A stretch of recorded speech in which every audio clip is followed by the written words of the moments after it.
kautusan ng Diyos mula para sa mga tao at sa kanyang mga masasakupan. Dahil dito nagpapatunay na ngayon na hindi natin masabi kung nagkataon, dahil ito ay talagang nakatakda na mangyayari. Kung ano mga kaguluhan ang nangyayari ngayon, katulad ng paglabas na kung ano man ang mga bagay na gawin ng gobyerno o ano man. Ngunit isa lang kasi yan ang masasabi natin tungkol dyan. Dahil tayong mga tao, maminiman natin, tayo hindi marunong makontento kung ano. Dapat makontento tayo kung ano ang mayroon sa atin. Dahil binigyan naman tayo ng kapangyarihan ng Ama, may pinatawag sa atin ito, simula ang tayo pinanganak sa mundo. Kaya ito sa malakit tanong na naman. Ano po ba ang kapangyarihan na pinatawag sa atin ng Diyos na siyang walang mga pag-ibig? Ano po? Dahil ang pag-ibig, kaya ka nitong pasayahin, kaya ka nitong pag-ibig, dahil so, tulad ng sabi, ang lagi sinasabi nung nakakasabi nung na ang pag-ibig ang siyang susi ng lahat. Ang pag-ibig ang siyang magpapakonklud sa ating lahat. Ngunit, nandito na naman tayo sa pag-ibig. Pag-ibig ang siyang nagpapasusi sa atin. Ngunit, ito ang pinakamalaking problema natin mga. Dahil sa tayo hindi marunong mag-intento, naghahanap tayo ng wala. Kaya sabi nga naman, mamuhay kayo ng simple. Mamuhay kayo na ayon sa kalooban. Mamuhay kayo na bilang isang tao o hindi isa. Bakit sinabi ito? Isa din wala naman ito. Gagawin ko ang gusto. Dahil lahat tayo, sa pamilyaman natin, hindi lahat naman tayo yung pangangailangan sa pang-araw. Ngunit lagi natin tatandaan na lumabas ang timbangan na ibig sabihin ay timbangin ninyo ang inyong sarili at timbangin ninyo ang material at ang spiritual. Dahil hindi pwedeng nabubuhay lang tayo sa bilang spiritual, hindi rin naman pwedeng mabuhay tayo bilang material lang. Kung hindi kayo at ito, kayo titimbangin para sa ganun, ay matuklasan mo kung ang dapat na matuklasan sa amin. Kaya nga sabi na noon, maraming tumatawag sa Diyos sa oras sa kanilang pangangailangan lamang. Ngunit pag hindi nila pangangailangan, ito ay nabayo na lang. Sabihin natin, nakakapagsinungaling tayo sa kapwa natin tao, ngunit sa Diyos na siyang hika, ay hindi ka na. Kasi bago pumasok ang 2025, sinabi na sa akin ng mga yun na ang 2025 ay daan ng pangalawang susi na ipamaba mo ang aking kautusan mula sa aking ibig sabihin nun, ang kautusan na ito ay hindi lamang para sa mga tao kung hindi para sa ang sabi ng mga yun na walang hindi dapat sumunod sa aking kautusan dahil lahat ng nakikita ninyo at hindi nyo nakikita ay akin. Nahilugod sa aking kaya. Ibig sabihin lahat tayo ay babae. Ang sabi nila, paano yung mga taong makasalanan? Paano yung mga taong lubos na ang kanilang kasakiman sa kanilang sa masalit ng ganyan. Ihirap mo sa akin kung sino ang taong yun.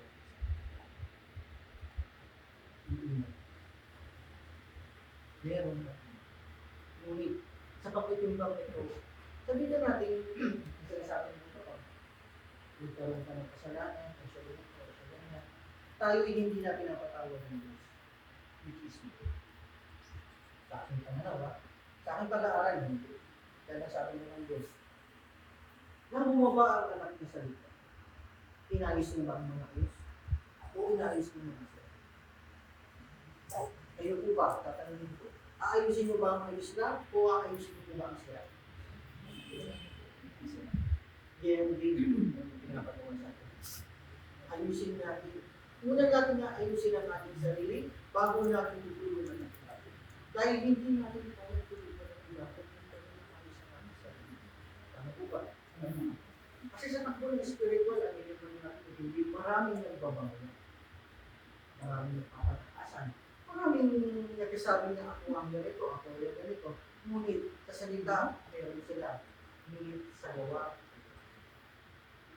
Yan ang isang katangian na nakita ni Cornelius kay Abraham. Kaya ano ito? Ng kanyang tumulog-log sa kanya. Kaya binigay niya sa kanya kung alam nila na sa darating na panahon ay magkakampanan niya. Dahil ang Espiritu hindi basta-basta nagbibigay ang kahit anong bagay. Ibinabaan sa iyo na kanyang kautusan,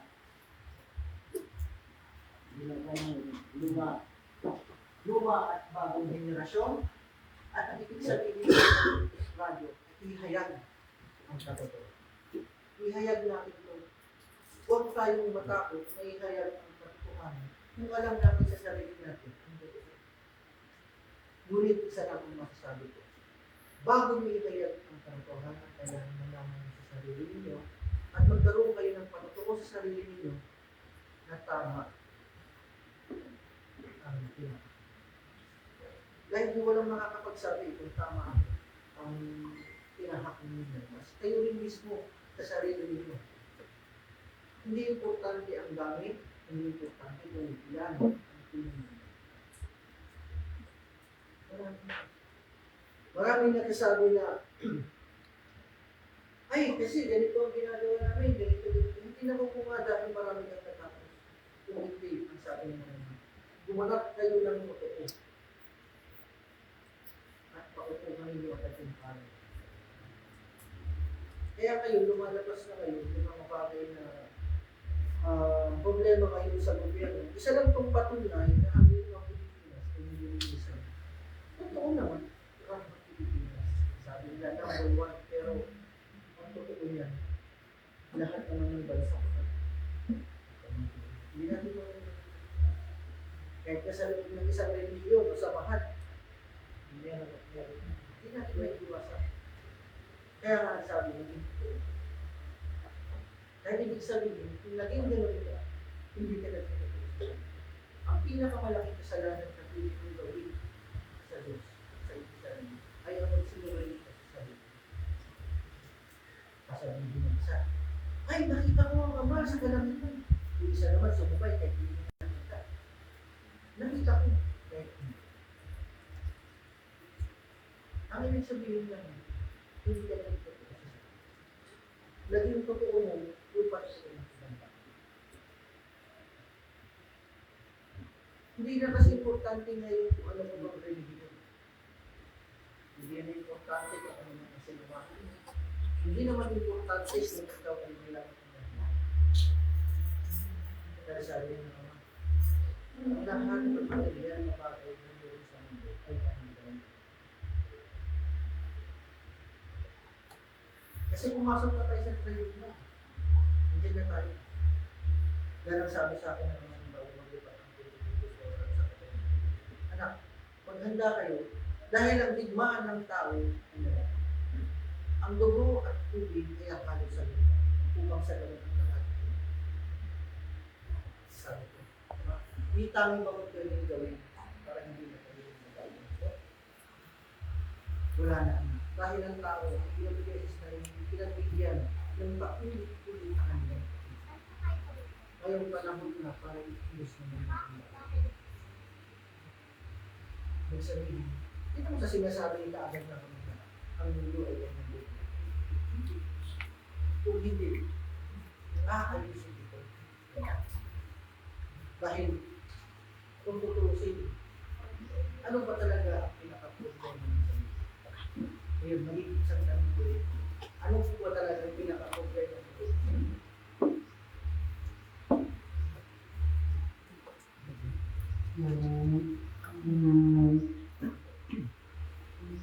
Para malaman natin. Kasi, nakuha rin namin ng mensahe ngayon sa kanila ng Alicia na siya yung nilagay na kasya ng panahon doon. Dahil tutuusin, totoo naman ang sabi sa mensahe na ang pinaka-problema ng buong sanlibutan ay tao mismo ang problema. Hindi ang sanlibutan, Hindi ang kalikasan at hindi ang kalangitan. Hindi naman gagalaw yun kung hindi mo tutunin. Kung hindi ko sinasabing nilalapastangan ito ang pinagdala. Andiyan na yan. Hindi lang natin ito napapakalagahan, hindi lang natin ito binibigyan ng halaga, kaya nasisira. Sabi na natin mo, may natin natin pangangahoy para sa araw-araw natin pagluluto sa mga makakain. Pero, dapat talaga ang marunong tayong respeto kung ano kung dahil habang inakabuso pa sa natin ng mga bagay, hindi natin natamalay.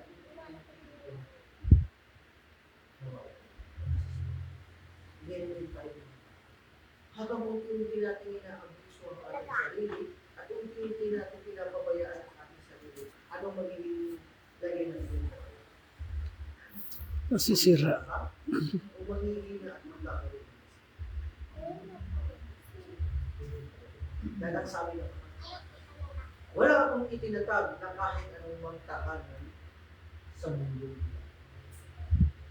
Ang pinaka-importante na takanan ay puso at sarili. Yan ngayon na ginagamit ng mga ito. Dahil ang sinasabi na doon sa Biblia na ang tunay na iglesia ni Cristo ay hindi ang simba. Ang tunay na simba ay ang hangin. Kaya nga dapat linisan natin kung ang hangin ng ating mga. Kung hindi ko sinasabi tayo ng mga kung hindi, gawin natin ito. Dahil katotohanan nila ang pinapairal ng mga ngayon, dapat maging totoo tayo sa pagkakalaman. Dahil marami sa atin na gumaganap, nasasabihin nila ay sila ay tupa. Sila ay tupa. Ngunit marami rin kasi sabi na sila ay tupa, ngunit sa kapituloran ng kanilang kalungkutan, sila ay isang kambing na sumusuway sa oras na ito. Ibig sabihin, hindi sila nandito sa kanilang sarili at dahil kaya lagi tanong ko na rin sa akin, bakit?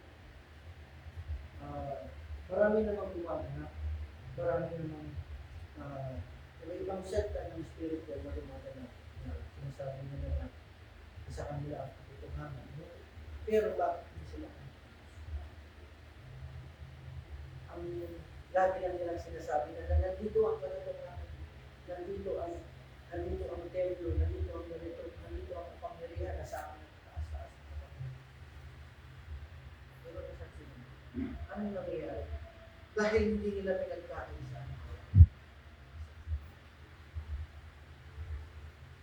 kasi, tulad ng lumabas na sa video, ang pag-ibig at respeto sa kaya nga mayroong pag-ibig at respeto. Ganun din sa pagmamahal. Bilang isang pamilya kung asawa, bakit ba kayo nagsama? Dahil sa pag-ibig. Hindi natin sa pagmamahal. Dahil yun ang pinakataling kapangyarihan ng tao.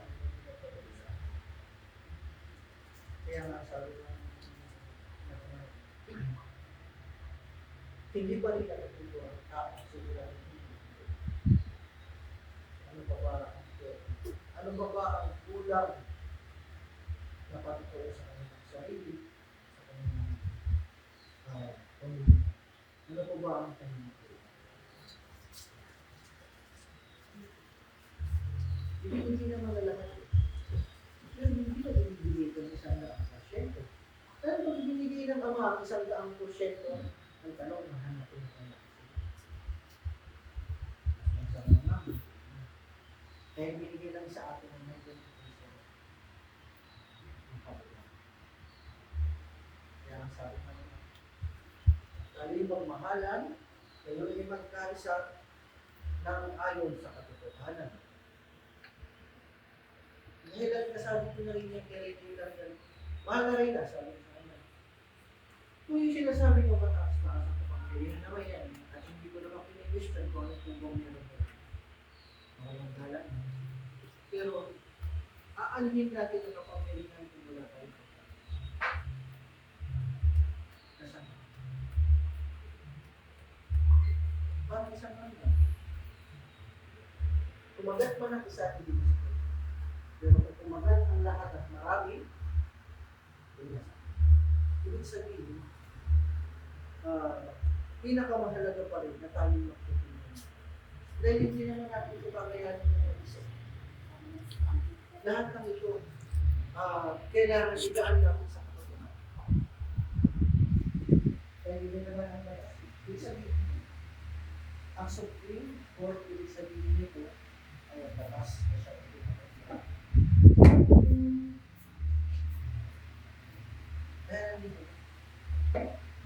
Kaya nga napansin ko natin ang ground table, ibig sabihin kasi pagkakaisa ng dosing tribo na dosing nilikha ng Ama sa dosing lahat. Ibig sabihin, lahat tayo ng iba sa Diyos. Kaya hindi pagkakaisa. Bakit tayo pagkakaisa? Dahil sa anong kadahilanan bakit tayo nagkakaisa? Dahil sa Diyos. Bakit tayo nagkakaisa? Maraming ibig sabihin. Nakikipagkaisa ka dahil gusto mong malaman ang katotohanan. Gusto mong ayusin ang buhay mo na anong meron ka. Kasi, ano naman natin, maraming sa mga tao kaya sumasama lang sa mga katuruan ng Espiritu dahil nagkakanak lang sila ng milagro. Unang kanilang pagdating. Kaya naman nagkakasakitan na dahil na nakita na sa kapagalaman.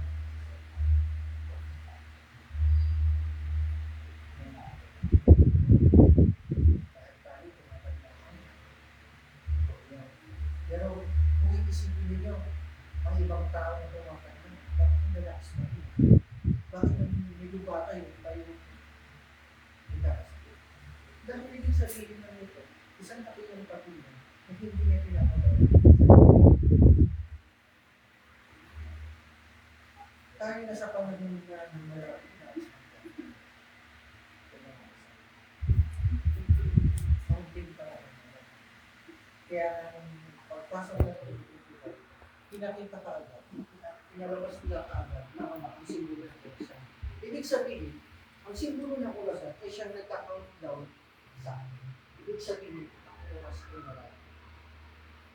Pero tinanong din ako niya rin ng Iranda, Elizabeth, sabi sa akin, anak, meron ba nang pagawa sa inyo ng simbolo ng kulasan? Wala. Hanapin mo yung masaan. Pero hindi sinabi sa akin na nasa iyon. Kaya kasi hindi ko pwedeng iuungan ng simbolo ng kulasan kasi kakakuha ang oras dahil ang ibig sabihin kasi yun, ganito ganyan. Hindi ko na problema. Sabi ko, kapag ako inutusan ng Ama, kahit sino pa ay hindi ko pwedeng sabihin na hindi ko ba. Maging maganda man ang magiging kalabasan nito, hindi. Basta kapag ako inutusan ng Ama, ay siya. Hindi ko sabihin, ang katawan ko, ang aking isipan, at ang aking kaluluwa, ay hindi sa akin, hindi sabihin, kung ano pa ng kanilang iluloob na kailangan gawin, ay siya. Nang muling pag-uusap namin yung ang hawak ng spiritual group sa Paway Lotus, na siya po pinamumunuan ng Pamilya Marcos. Kung nag-usap kami ng nakaraan, ang sabi niya sa akin, bakit mukhang hindi ko makakadala sa titular ng television kung meron pa ngayon sa mga ginagawa. Pero pinaparating ni Pangulong Marcos na kailangan makadala kayo sa mga kanina. Hindi ko parang kung hindi ko. Kasi ngayon nagkakaroon ng tutulugan kaya hindi ko namin mag-i-story kung kailan man yan. Ngayon, doon nahanap ni Pangulong Marcos niya kung saan yung Kasi maraming silang katutunan na sinasabi nila sa kanila ang katotohanan, etc. Pero nakikita naman nila na wala sa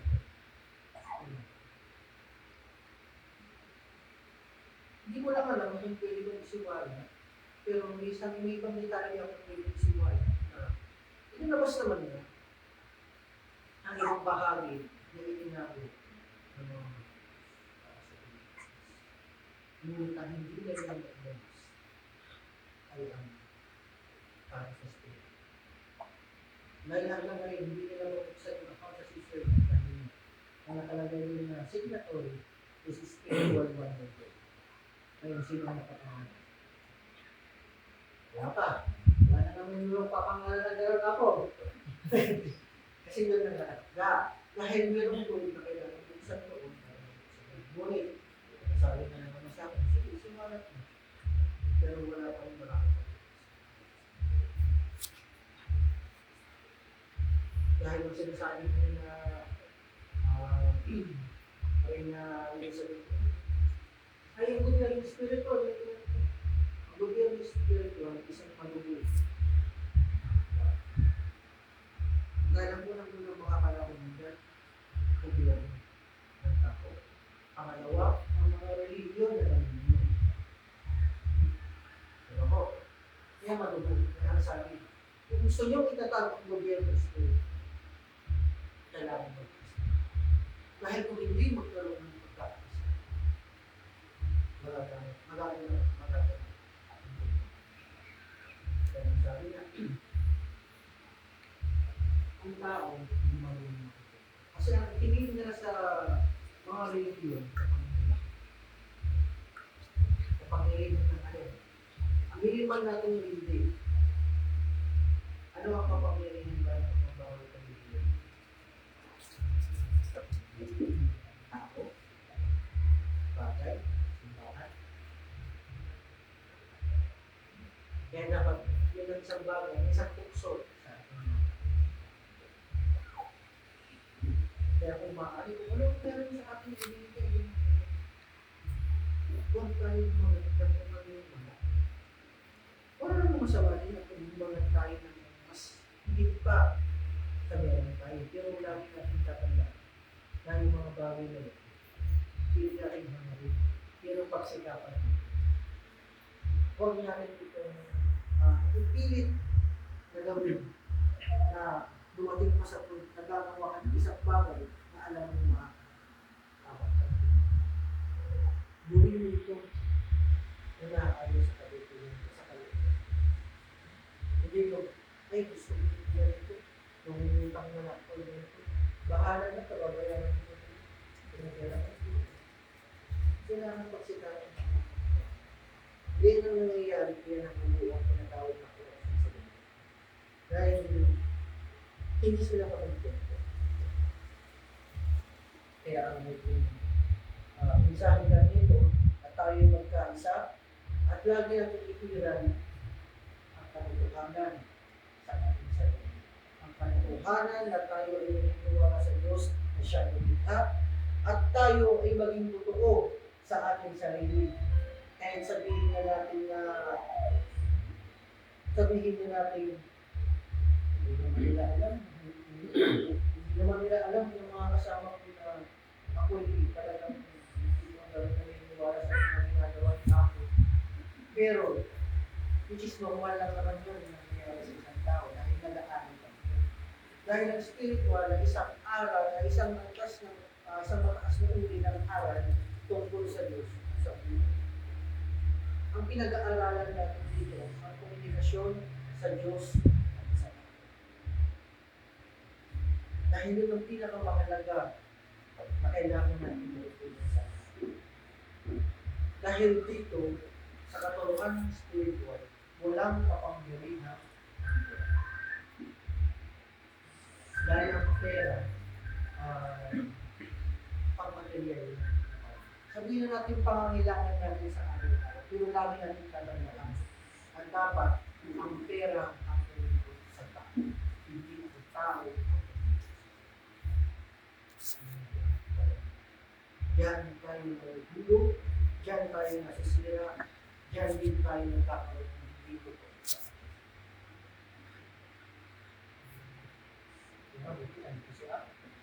Siyang gumagabay sa bawat tao. Hindi niya tulong, tulong.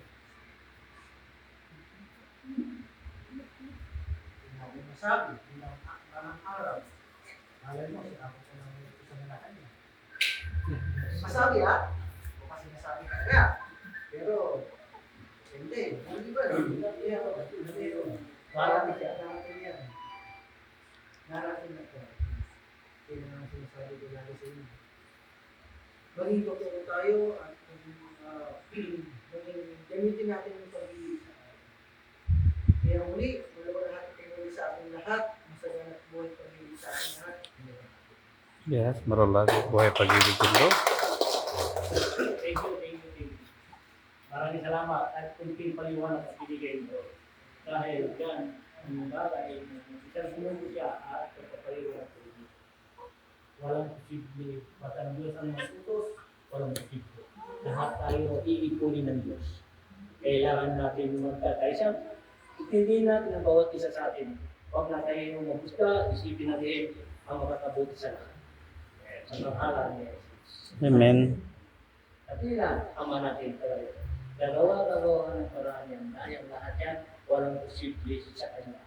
Dahil dito, ang gawa niya at sa templo at gawa natin dito ay isa sa kabutihan. So, dahil lahat man, ano man, ang pinagagawa ng mga sa atin para sa kabutihan. O hindi, hindi talaga. Huwag natin riwalain dahil yan ang tahanan patungo sa kaharian ng Diyos, ang pag-ibig, ang iyong dala. Wala nang iba ang kanya. Ito ang ipakita ko sa kanya.